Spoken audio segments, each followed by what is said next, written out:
ಬಾಯ್ ಒಂಚೂರು. ಸ್ವಾತಂತ್ರ್ಯ ಬಂದಾಗಿಂದ ಯಾವ ಸವಲತ್ತುಗಳು ಸಿಕ್ಕಿಲ್ಲ. ಆಮೇಲೆ ನಮ್ಮ ಸಮುದಾಯ ಏನಿದೆ ಅಂತ ನಾವು ಗುರುತಿಸ್ಕೊಂಡಿಲ್ಲ. ಆದ್ದರಿಂದ ನಾವು ಈ ಸಣ್ಣ ಸಮುದಾಯ ಆಗಿದ್ದರಿಂದ ಇಲ್ಲಿಗೆ ನಾವು ಎಲ್ಲ ಒಗ್ಗಟ್ಟಾಗ್ತಾ ಇದ್ದೀವಿ, ಸಂಘಟನೆ ಕಟ್ಕೊಂಡಿದ್ದೀವಿ. ಚಂದಾಸರ್, ಒಳ್ಳೆದಾಸರ್, ಮಾದಾಸರ್ ಅಂತ ಈ ಸಂಘಟನೆ ಕಟ್ಟಿದ್ದೀವಿ. ಸಂಘಟನೆಗಿಂತ ಸಮುದಾಯಕ್ಕೆ ಅರಿವು ಮೂಡಿಸೋ ಕಾರ್ಯಕ್ರಮ ಮಾಡ್ತಾ ಇದ್ವಿ. ಏನೇನು ಸಮುದಾಯ ನಮ್ಗೆ ಏನೇನು ತೊಂದರೆ ಆಗ್ತಾ ಇದೆ, ಏನಿಲ್ಲ, ಸರ್ಕಾರ ಕಡೆಯಿಂದ ನಾವು ಏನು ಬೇಡಿಕೆ ಇಡಬೇಕು, ಸರ್ಕಾರ ನಮ್ಗೆ ಇನ್ನವ್ರಿಗೆ ಏನು ಕೊಟ್ಟಿಲ್ಲ ಅನ್ನೋದ್ರ ಬಗ್ಗೆ ನಾವು ಈಗ ಡಿಸ್ಕಸ್ ಮಾಡ್ತಾ ಇದ್ದೀವಿ ಸರ್. ಆಮೇಲೆ ಅದೇ ರೀತಿ ನಮಗೆ ಒಳ ಮೀಸಲಾತಿಯಲ್ಲಿ ಏನು ಕೊಡಬೇಕಾಗಿತ್ತು ವರ್ಗ 1ರಲ್ಲಿ ಅದು ಕೊಟ್ಟಿಲ್ಲ.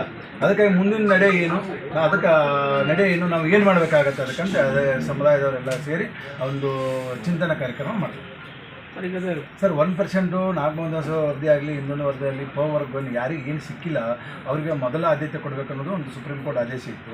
ಆ ರೀತಿ ಸರ್ಕಾರ ಮಾಡಿಲ್ಲ. ನಮ್ಮನ್ನ ಸಿ ಗ್ರೂಪ್ ಅಂತಿದೆ, ಎಲ್ಲನೂ ಬಲಾಢ್ಯ ಸಮುದಾಯಗಳು ನಮ್ಮ ಜೊತೆ ಹಾಕಿದ್ದಾರೆ. ಸೊ ಅದರಿಂದ ನಾವು ಇನ್ನೂ ನಮ್ಮ ಸಮುದಾಯದಲ್ಲಿ ಯಾವುದೇ ರೀತಿ ಪ್ರಗತಿಪರ ಸಮುದಾಯ ಅಲ್ಲ, ನಮ್ಮ ಏನು ಪ್ರಗತಿ ಕಂಡಿಲ್ಲ. ಸೊ ಅದರಿಂದ ನಾವು ಏನು ಮಾಡ್ತಾಯಿದ್ದೀವಿ ಅಂದರೆ ನಮಗೆ ಫಸ್ಟ್ ಪ್ರಿಯಾರಿಟಿಯಲ್ಲಿ ಕೊಡಿ ಅಂತ ಸರ್ಕಾರಕ್ಕೆ ಒತ್ತಾಯ ಮಾಡ್ತೀವಿ.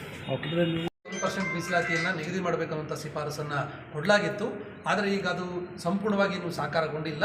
ಅದನ್ನು ಮೊನ್ನೆ 3 ಗುಂಪುಗಳನ್ನು ಮಾಡಿದ್ದಾರೆ. ಈ 3 ಗುಂಪುಗಳನ್ನು ಮಾಡಿ ಸಿ ಗುಂಪಿನ ಭಾಗವಾಗಿಯೇ ಇವ್ರನ್ನ ಸೇರಿಸಿರೋದ್ರಿಂದ ಆ ಬೇಡಿಕೆಯೂ ಕೂಡ ಇರೋದ್ರಿಂದ ಅದರ ಬಗ್ಗೆಯೂ ಕೂಡ ಸುದೀರ್ಘವಾದಂಥ ಚಿಂತನ ಮಂತ್ರ ನಡೀತಾ ಇದೆ.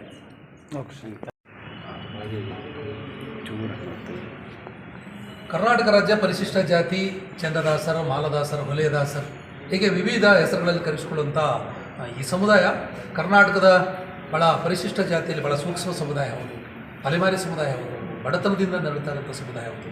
ಇವತ್ತಿಗೂ ಕೂಡ ಈ ಸಮುದಾಯದ ಮಕ್ಕಳು ಶಿಕ್ಷಣದಿಂದ ವಂಚಿತರಾಗಿದ್ದಾರೆ. ಆಶ್ರಯ ಇಲ್ಲ, ಮನೆ ಇಲ್ಲ, ಎಲ್ಲ ಸ್ಲಮ್ಗಳಲ್ಲಿ, ಗುಡಿಸಲುಗಳಲ್ಲಿ ಜೀವನ ಮಾಡ್ತಾರೆ. ಬಿಗ್ ಶೆಟ್ನೆ ಕೂಡ ಇವತ್ತು ಆ ಸಮುದಾಯ ಒಂದು ಪ್ರಮಾಣದಲ್ಲಿ ಕಾಡ್ತಾ ಇದೆ. ಇಂಥ ಕಡು ಬಡತನದಲ್ಲಿರುವಂಥ ಒಂದು ಸಮುದಾಯವನ್ನು ಸಂಘಟನೆ ಮಾಡೋದಕ್ಕೆ ನಮ್ಮ ಬಸವರಾಜ ನಾರಾಯಣಕರ್ ಅವರ ತಂಡ ಮತ್ತು ಅವರು ಇಡೀ ಬಳಗ ಸೇರಿಕೊಂಡು ರಾಜ್ಯ ಮಟ್ಟದ ಒಂದು ಚಿಂತನಾ ಮಂತ್ರ ಮಾಡಿದ್ದಾರೆ. ಈ ಕಾರ್ಯಕ್ರಮದ ಭಾಳ ಮುಖ್ಯ ಉದ್ದೇಶ ಈ ಸಮಾಜವನ್ನು ಮುಖ್ಯವಾಹಿನಿ ತರಬೇಕು, ಸಮಾಜಕ್ಕೆ ಶಿಕ್ಷಣ, ಉದ್ಯೋಗ ಮತ್ತು ಸಮಾನತೆ, ಘನತೆಯ ಬದುಕು ಸಿಗಬೇಕನ್ನುವಂಥದ್ದು, ಸರ್ಕಾರದ ಸೌಲಭ್ಯಗಳು ಇದಕ್ಕೆ ತಲುಪಿಸಬೇಕು ಅನ್ನುವಂಥ ಕೆಲಸ ಮಾಡಿದ್ದಾರೆ. ಸರ್ಕಾರದ ವಿವಿಧ ಯೋಜನೆಗಳ ಕುರಿತಂತೆ ಇವರಿಗೆ ಜಾಗೃತಿಗೊಳಿಸುವಂಥ, ಕೌಶಲ್ಯಗಳನ್ನು ಹೆಚ್ಚಳ ಮಾಡುವಂಥ ಒಂದು ಕಾರ್ಯಕ್ರಮ ಮಾಡಿದ್ದಾರೆ.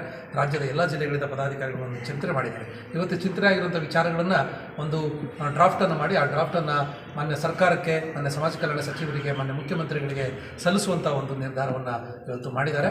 ಮುಂದಿನ ದಿನಗಳಲ್ಲಿ ಈ ಸಮುದಾಯದ ಜೊತೆಗೆ ಎಲ್ಲ ಸಮುದಾಯಗಳು ನಿಲ್ಲಬೇಕು ಮತ್ತು ಸರ್ಕಾರ ಇವರ ಬೇಡಿಕೆಗಳನ್ನು ಈಡೇರಿಸಬೇಕಂತಂದೇಳಿ ಇವತ್ತು ಚಿಂತನ ಮಂತ್ರ ನಡೆಸಿದ್ದಾರೆ.